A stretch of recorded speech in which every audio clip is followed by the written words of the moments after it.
introduction, voici le plan de développement que nous vous proposons. Comme on a dit au préalable, le sujet est de type dialectique. Forcément, il va nous falloir une thèse qui soutient l'idée du sujet et qui apporte des arguments, des preuves et des exemples pour essayer d'appuyer réellement la pensée de l'auteur. Deuxièmement, il nous faut une antithèse qui essaye de contredire la pensée du sujet. Et troisièmement, il va nous falloir une synthèse. Donc, dans la thèse, on dit d'une part, le travail était réservé à l'homme. Importance du travail de l'homme avec les charges familiales et sociétales.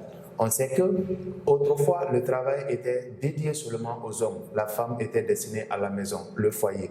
Donc, c'était l'homme qui était appelé à travailler pour subvenir aux besoins et de la femme, et de ses enfants, et de la société.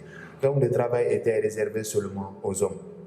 Donc, c'était les hommes qui avaient toutes les charges de la famille, de la société, et puis leurs propres charges. Et donc, ils étaient obligés de travailler.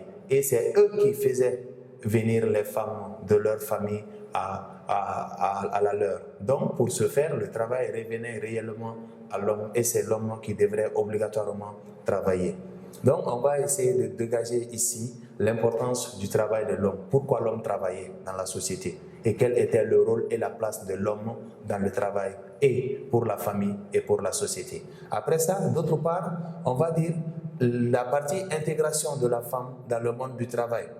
Aujourd'hui, avec le développement, avec le XXIe siècle, on va voir que tout ce que l'homme peut faire comme travail, les femmes peuvent aussi le faire. Les femmes se sont intégrées dans tous les domaines. Les femmes ont intégré toutes les entreprises. Les femmes ont commencé à occuper toutes les places que les hommes pouvaient occuper autrefois. Et on sait aujourd'hui que le travail, il n'y a plus question de sexe. Il y a seulement importance et jeu d'intérêt dans le travail. Ce qui fait que l'on soit homme ou femme, chacun est obligé de travailler. On va voir que le travail de la femme va s'étaler, va s'étendre dans beaucoup de domaines.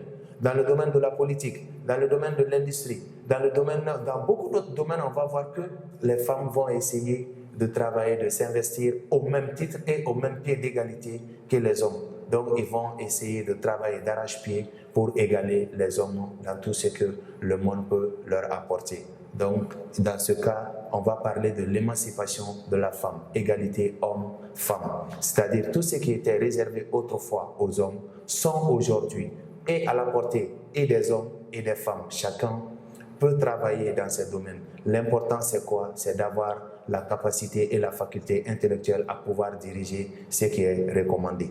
Donc, ça, c'est l'importance de la femme dans le monde du travail. Après ça, maintenant, la partie synthèse. Ici, on va voir que depuis le début, l'homme et la femme existent et ils sont complémentaires parce que l'homme épouse la femme pour une complémentarité. Et s'il se retrouve encore dans le monde du travail, il ne peut exister que cette complémentarité, donc entre homme et la femme.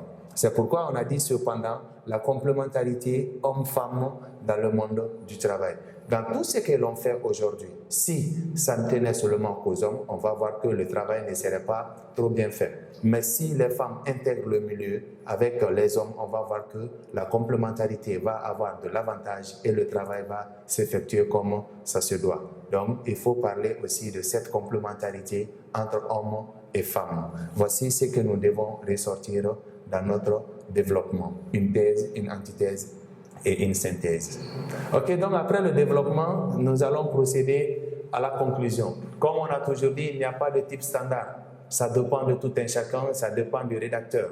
Mais l'important est de retrouver les 3 points recommandés.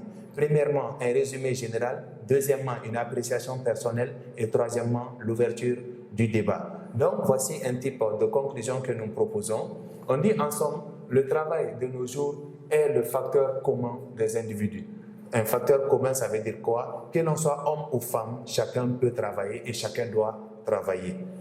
Peu importe le sexe, l'important est de pouvoir travailler pour satisfaire à ses besoins.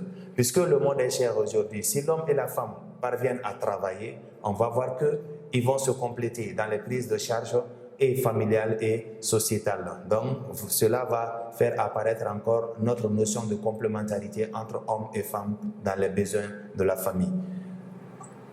Aujourd'hui, avec l'émancipation, les femmes sont au même niveau que les hommes et occupent toutes les places autrefois réservées aux hommes. Aujourd'hui, on va voir que dans l'évolution du monde, toutes les places qui étaient autrefois réservées aux hommes peuvent être aujourd'hui acquises par les femmes aussi, parce que les femmes ont fait les mêmes études que les hommes, les femmes ont fréquenté les mêmes écoles que les hommes, les femmes ont les mêmes diplômes que les hommes. L'important maintenant, c'est de pouvoir mettre en pratique ce que l'on a appris. Ce qui fait que la notion d'émancipation va donner une égalité entre hommes et femmes. Donc, c'est seulement peut-être la partie sexe qui fait la différence, mais l'important, c'est les données. Donc, si les hommes ont les mêmes diplômes que les femmes et que les femmes ont les mêmes diplômes que les hommes, ils peuvent travailler ensemble. Donc, il y aura collaboration et complémentarité, comme nous l'avons dit.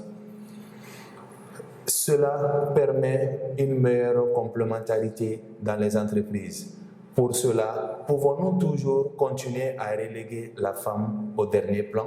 Donc, s'il existe une complémentarité entre hommes et femmes dans le monde du travail, si les femmes ont les mêmes diplômes que les hommes, forcément, elles vont occuper les mêmes places que les hommes, elles vont travailler avec les hommes, elles seront complémentaires avec les hommes.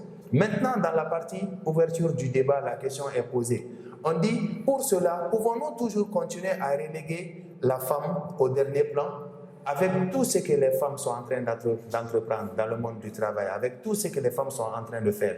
Est-ce que nous pouvons toujours continuer à laisser la femme au dernier rang, à croire que la femme est seulement faite pour la soumission et l'obéissance sans pour autant se manifester? Donc la question, c'est là. Donc c'est un autre sujet de dissertation que nous proposons ici avec l'ouverture du débat. On vous remercie. Merci beaucoup. C'était M. Koné du Centre Ablaye Diarra.